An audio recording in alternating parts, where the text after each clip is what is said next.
Remue ménage.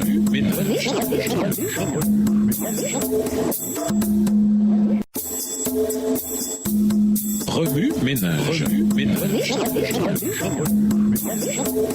Bienvenue dans votre émission. Remue ménage. Nous voilà à la leçon de lundi, interprétée sans les mains. La structure du sanctuaire construite par Israël n'a pas été construite en tant que faveur à un Dieu sans abri. Dieu qui a fait le monde et tout ce qui s'y trouve est le Seigneur du ciel et de la terre, et il n'habite pas dans des temples construits par les hommes. Acte 17, verset 24. Il s'agissait plutôt d'une structure symbolique du temple céleste de Dieu, sa demeure, où il invitait sa création à venir communier intimement avec lui. C'est là le point que l'Épître aux Hébreux cherche à faire valoir, car le Christ n'est pas entré dans un sanctuaire construit par des hommes, qui ne serait qu'une copie du véritable. Il est entré dans le ciel même, où il se présente maintenant devant Dieu pour nous. Hébreux 9, le verset 24. Votre corps. Jésus a dit, je détruirai ce temple construit par les hommes, et en 3 jours j'en bâtirai un autre qui ne sera pas une œuvre humaine. Marc 14, verset 58. En parlant de sa résurrection, il s'est référé à son propre corps en tant que temple ou sanctuaire. Ne savez-vous pas que votre corps est le temple du Saint-Esprit, cet esprit qui est en vous et que Dieu vous a donné? Vous ne vous appartenez pas. 1 Corinthiens 6, verset 19. Outre le temple de l'Ancien Testament, la Bible fait également référence à nos corps en tant que sanctuaire de Dieu, des modèles de la réalité céleste. Le jardin d'Éden. Il n'y a que 2 endroits où Dieu plante. Il plante un jardin en Éden et il s'établit dans le sanctuaire. Dans le texte original, il y a une relation entre Genèse 2 où Dieu plante et Exode 25 où il habite. L'ancien sanctuaire d'Israël était composé de 3 parties principales, le parvis, le lieu saint et le lieu très saint. De même, Adam et Ève avaient leur propre sanctuaire composé de 3 parties. L'Éden, leur demeure située à l'est de l'Éden et le milieu du jardin. Le sanctuaire dans le temps. Le sanctuaire et le sabbat ont des parallèles significatifs. Le sanctuaire est présent lors de la création dans le jardin d'Éden et le sabbat est présent lors de la conclusion de la création. Le sabbat fait allusion à la création et le sanctuaire y fait aussi allusion. Au sujet de la création, la Bible dit, Dieu constata que tout ce qu'il avait fait était une très bonne chose. Dieu, après avoir achevé son œuvre, se reposa le 7e jour de tout son travail. Il fit de ce 7e jour un jour béni, un jour qui lui est réservé. Genèse 1, verset 31 à Genèse 2, verset 3. Exode 39 et 40 tiennent un langage semblable. Lorsque Moïse vit que tout avait été fait selon les ordres du Seigneur, il bénit les Israélites. Exode 39, verset 43. Remarquez les parallèles dans les concepts.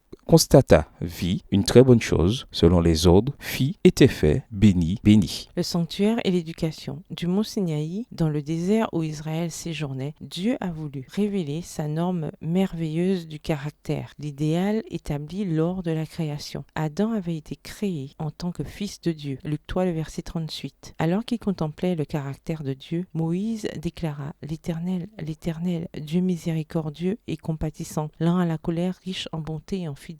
Exode 34, le verset 6. Le sanctuaire devait servir de 2e élément du plan de Dieu pour présenter à Israël non seulement un idéal à atteindre, mais aussi un moyen d'atteindre un tel caractère. Les sacrifices pratiqués dans l'enceinte du sanctuaire leur réservaient une autre leçon, celle du pardon des fautes et à travers le Sauveur, du pouvoir de choisir l'obéissance qui mène à la vie. Texte tiré du livre Éducation au chapitre 5 à la page 35, écrit par Ellen G. White. La splendeur du bâtiment que Dieu exigeait était également une leçon qu'il fallait apprendre. Dans Exode 31, Dieu appelle Bessalel et Oholiab par leur nom et en fait les artisans du sanctuaire, responsables de la majeure partie de sa beauté esthétique. Dans cette tâche, Dieu s'intéresse personnellement à la réussite de l'individu et il appelle les gens à faire un travail magnifique, extraordinaire pour lui. Il est rempli de l'Esprit de Dieu, de sagesse, d'intelligence et de savoir pour toutes sortes d'ouvrages, pour qu'il fasse tout ce que j'ai ordonné. Exode 31, les versets 3 et 6 de la version du second. Remue-ménage, après avoir regardé votre texte écrit et annoté, quels éclairages particuliers vos notes semblent-elles indiquer dans l'ensemble? Quelles questions émergent après l'étude de ce passage? Quelle partie du passage trouvez-vous difficile? Quels autres principes et conclusions découvrez-vous? Comment voyez-vous le pardon des péchés et le pouvoir menant à la vie dans le sanctuaire? Au revoir. Et à demain si Dieu veut.